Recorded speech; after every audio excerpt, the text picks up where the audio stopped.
Hello, Keith Rucker, VintageMachinery.org. Well, guys, once again, my illness continues. Look what followed me home. Well, actually, I guess it didn't follow me home. Little story behind this one. I didn't even have to go nowhere to get this one. It came to me.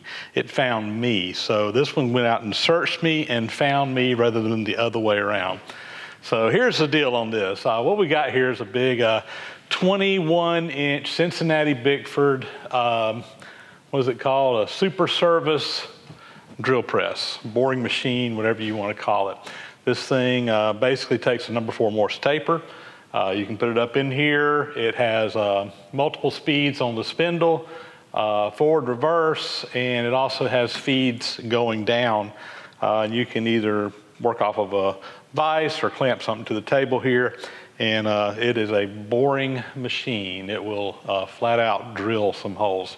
So here's the story on this drill press. So my good buddy and fellow YouTube creator, Adam Booth, A-Bomb79s, who I'm sure many of you guys follow, actually had this drill press in his shop.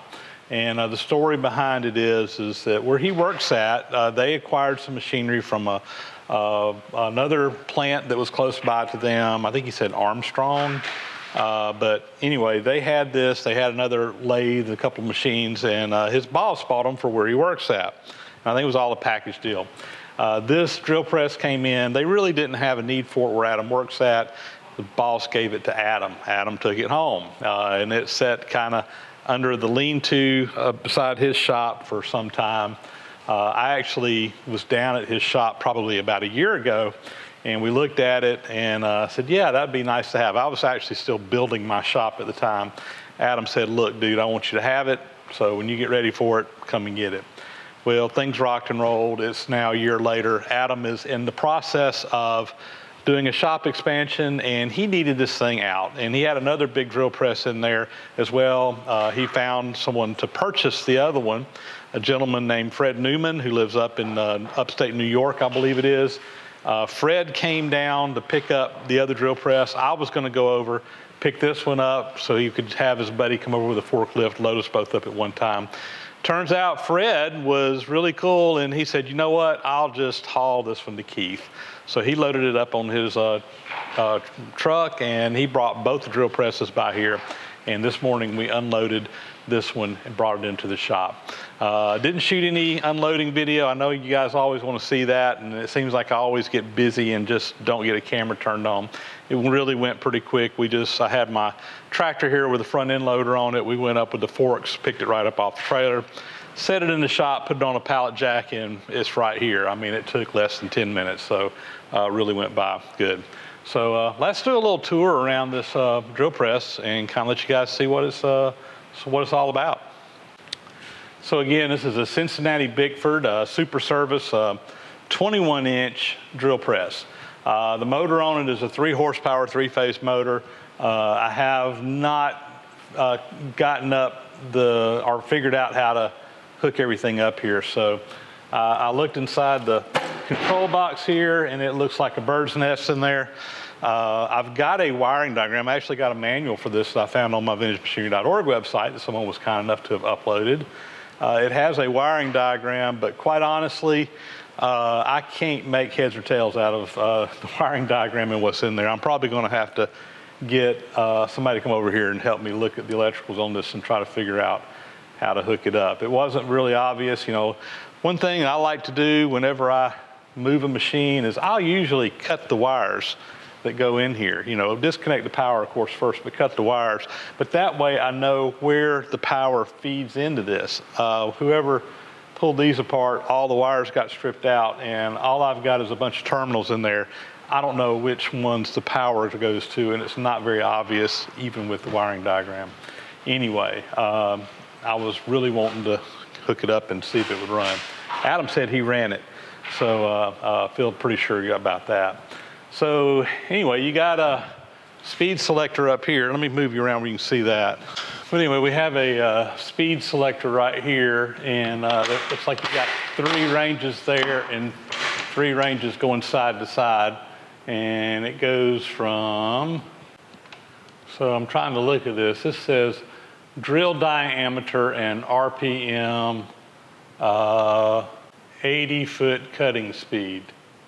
So it looks like you got RPMs, and then there's this, I think this is the size drill bit. So, got from 1/4 inch, looks like that's what, 1200 RPM, 3/8, 800, 3/16, 532, 3/4, 431, inch and 1/16, 288, inch and 5/8, 188, 2 and something eighths, I can't read it, 2 and 1/8, 146, 3 1/8, 96, and then 5. And it says 0, but it looks like the number's worn off. I can't tell what that was supposed to be. But anyway, nice range here from real slow up to pretty fast. We got a big arm here. This is forward and reverse. So it's neutral there. You go, I can't know which one's which, but you can reverse the drill by just pulling on that. That's wired into the electricals in there, and it basically just flips thing around. You also, I see you can manual quill here, but it looks like you pull these in, and that will engage your feed, where it will automatically feed down. Not sure what the hand wheel's for. And then of course we have here feeds in thousandths per revolution. There's a 4, 8, that's neutral, 14, and 20. So we've got 4 speed ranges there plus a neutral. So a lot of controls on here. The whole head will move up and down. I was playing with this a while ago. I need to loosen these up. And you can adjust this up and down wherever you want it. Same thing with the table down here. It's probably locked in place. I'm not going to do it right now. You got some locks there to lock the gibs, but you can raise the table up and down. So it's very adjustable. Both the table goes up and down as well as the quill. You can move up and down to get it going for whatever you need to be drilling on. So pretty neat little setup here. Looks like a well-built unit. So the spindle on here, again, is number 4 Morse taper. So I got a chuck here. This is one I use on my lathe, which also takes number 4. So that's real nice. My tooling that fits in the quill on my lathe will fit right up in here. So, got a big chuck here. Pull that one out. I've got plenty of taper shank drill bits that we can just put right in here directly.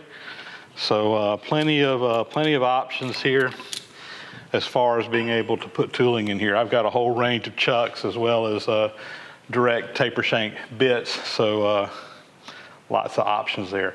I really like this feature, particularly on bigger drill presses like this, because if you just have a chuck mounted on here, you're limited to the capacity of that chuck. And with the Morse taper in here, you can put anything on here you want. I can put a boring head on here if I want to, as long as I have one that fits a number 4 Morse taper. So lots of options. Just a quick short introduction to the new machine that came into the shop. I am kind of anxious to try to figure out that electrical system over there and see if we can at least get it running, see if it works. Again, Adam said that it did work when he brought it in, so I have no reason to believe that it won't. At some point in time, yeah, I mean, this one's kind of crusty. It's got a few issues. I'm hoping nothing major.